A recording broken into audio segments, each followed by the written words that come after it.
Welcome. My name is Idris Kamoga, and I'm happy to have you. It's a Monday, and usually on a Monday we come with our tourism business tip. But before we dive in, probably we have something new that we are trying to launch for our learners, and hopefully either this week or next week we'll try to unveil it. We would love to go. I will have to get a session for and we go live on YouTube so that you can as well participate in asking questions in our live presentation, right? So we'll be coming here to let you know on a particular day. Probably we may use Fridays, probably Friday from 5.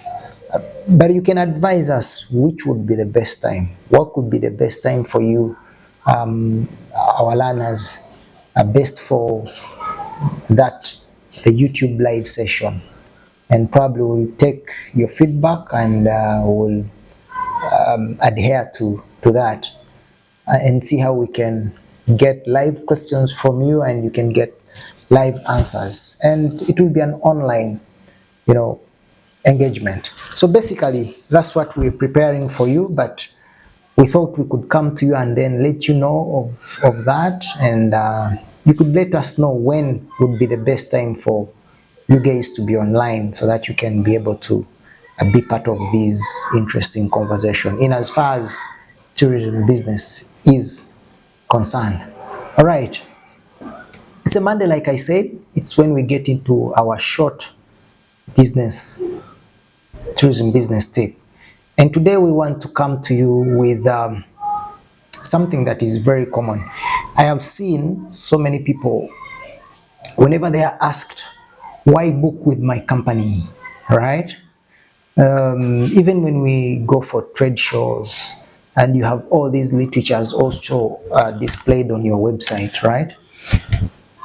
It's the usual, it's the common one, but how do you pitch, you know, your your tourism or your tour company profile or business profile?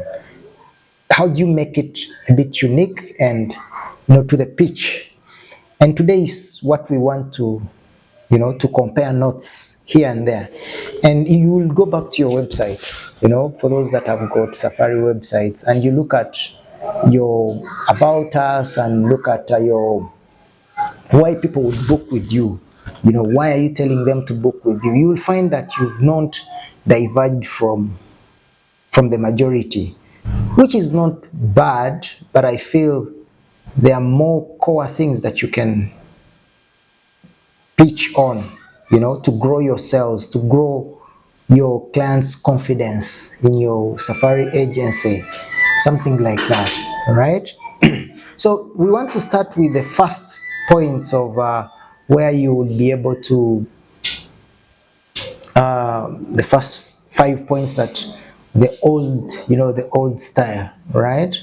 Where you talk about your 24-hour services, you're available 24 hours, how you extend quality services to your customers, your professional local guides, all that stuff. You see?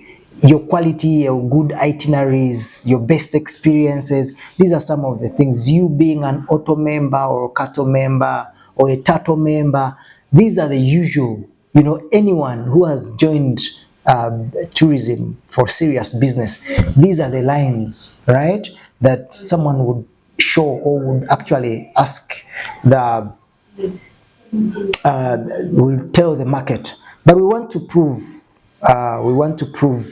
you that you can actually present yourself in the finest way possible, right?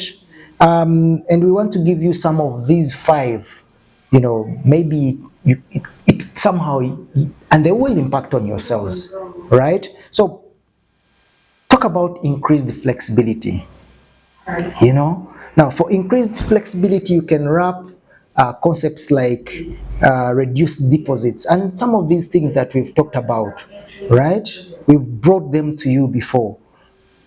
Reduced deposit, every client would like to book For example, if safari is $2,000 and for your case you don't take 50%, but instead you take 15%, that's a reduced deposit. Even yourself, you would go with someone who is taking something that has got reduced deposits. Secondly, you'll also look at deferred payment. That is under flexibility, that you don't have to pay now, but you can pay later. That's a deferred payment. In this way, I can give you an example of a booking 60 days. Hotels would require 60 days for you to complete payment, right?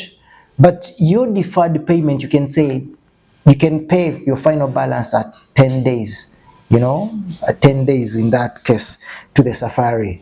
Then you also look at reschedules in flexibility. How are you handling reschedules when people are probably making changes? Instead of coming in July this year and then someone opts to push, for December 2024. You must look at all that. That's under flexibility, and that's how unique you can go.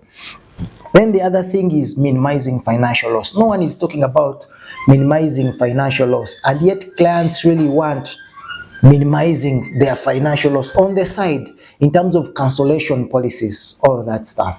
You see, people don't want to probably understand that they are going to lose this much. So if you can speak about minimizing financial loss, that will be very, very good for you. That is how you're pitching your sales and your brand entirely. Then the other point that we can look at, probably that wraps quality services and all that, maybe you can talk about fast and accurate response. That's very key, because every tourist or every customer or every agent would prefer a fast response and accurate response. Maybe we also have to talk about sustainability and conservation model for your company. That's very key. Right now, the trend is about impactful travel. How are you participating in the protection of the natural environment? How are you caring about the people, the land, and the surroundings? So if you can bring this into your sales model or your presentation model to your agents, to your customers, I think you'll be able to stand out. And lastly, let's look at our and refund processing and guarantee. I've always thought that tourism businesses should have refund desks at the moment, right? Someone will not do a safari with you, but how are you going to refund?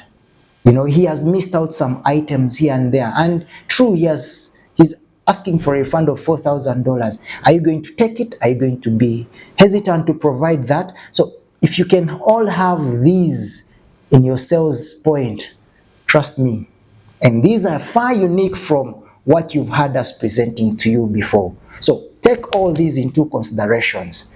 I am sure you will be able to pitch your profile and brand as a company, and you sell better. Well, I think you've learned. I thank you so much for today's learning tip, and follow us on our social media handles. We're on Facebook, of course, we're on Twitter and LinkedIn, and our YouTube channel. Subscribe and give us your views and comments, and we'll adhere to them and see how we can guide you. I can't wait to see you in our next video. Bye-bye.